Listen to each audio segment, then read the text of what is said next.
మీ పేరేంటమ్మా? నా పేరు పైల అంకమ్మ అండి. అవునా తాతయ్య మీ పేరు? బోడి. బోడియా. ఇల్లు మీదేనా? సొంత ఇల్లేనా? సొంత ఇల్లు అలాగే. ఓన్లీ ఏదో ఒకటి చిన్నది కదా, సొంతమే కదా, అద్దెకైతే కాదు కదా. పిల్లలు ఉన్నారా మీకు? పిల్లలు ఉన్నారు, ఆడపిల్లలు ఉన్నారు, ఎవరి మనువులు కాలేలు పిల్లలు ఉన్నారు. ఎవరి మనువు ఇంట్లో వాళ్ళు బాబు కూతుర్లు అయితే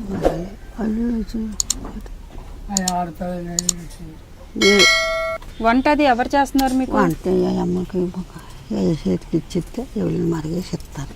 ఎలా తింటావమ్మా నువ్వు? అది చిన్న సెన్సితో తింటా. ఒక్కరితే కూతురా? నలుగురు కూతుర్లు. నలుగురు కూతుర్లు ఉన్నారు. ఉన్నారు.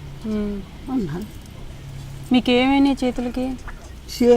మరి అప్పుడు ఈ వాటర్ చేరేసి నాగేసినాయి. కాళ్ళు చేతులు అలా అయిపోయినాయి. నాగిపోయినాయి బాబు. హాస్పిటల్కి వెళ్ళలేదమ్మా అప్పట్లో? వెళ్ళాను, హాస్పిటల్కి వెళ్ళాను. అమ్మా లేదమ్మా బాగా వెళ్ళాను. మరి దేవురమ్మ ఇది అక్కడ ఇది పేరు పోన్లేండి, ఏదో ఒక హాస్పిటల్కి వెళ్ళాను కానీ అమ్మ నీకు జబ్బు గట్ర కాదు, దెబ్బల వల్లని నరాలు ఎక్కడికక్కడ ఇదైపోయినాయి అని డాక్టర్ అమ్మలు ఇది చేశారు. పూరి వెళ్ళాను, బాడంగి వెళ్ళాను, అంత ఎక్క తిరిగినాను. జబ్బు కాదమ్మ ఇది, ఈ దెబ్బల వల్ల ఇలాగా అన్నీ నరాలు తెగిపోయి నాగేసినాయి చెప్పారు. వాతో చేరేసి. మీ పిల్లలు వస్తారమ్మా మీ దగ్గరికి? వస్తా అలాగే చూస్తారా? చూస్తారు బాబు. వాళ్ళైతే ఆడపిల్ల మన కడుపు కాసుకున్నారు, వాళ్ళు కూర్చొని పాల్గొన్నారు. సరే ఇప్పుడు నేను రేషన్ ఇస్తాను, మీరు వంట చేసుకుంటారా? చేతుకు కసి చెప్తాం బాబు, ఇస్తే మరగపోసి ఇస్తారు. మరి మరగపోసి ఇస్తారు. అయితే నలుగురు కూతుర్లు 3 నెలలకి 4 నెలలకి వచ్చారంట.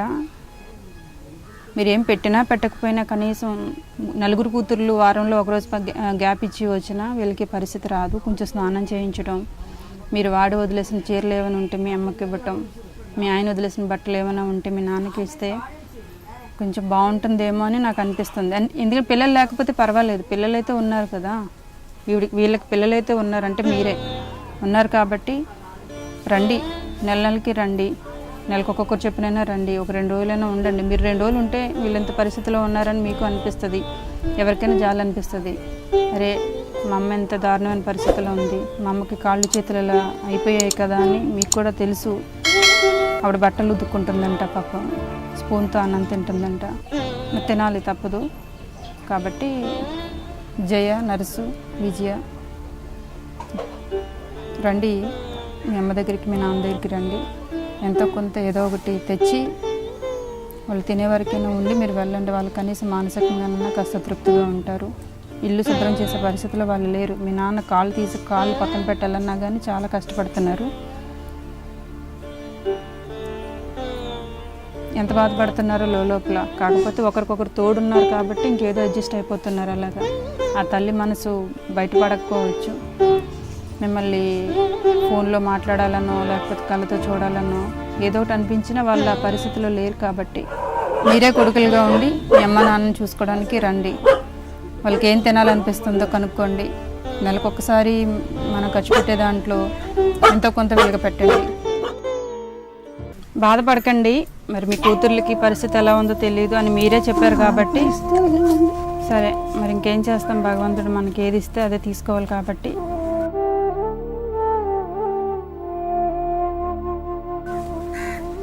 వాళ్ళు వస్తారని నేను అనుకుంటున్నాను, ఎక్కిపోయినా. ఓకేనా? మీకోసం తాతయ్య తీసుకో, ఇవి నీవు చూడు, మీకోసమే ఇవి. తాతయ్య బట్టలు తీసుకో. బట్టలు మేడం గారు ఇచ్చారు కట్టుకోమని. చెప్పులు అన్నవాళ్ళు కూడా పెట్టట్లేదు చూడండి.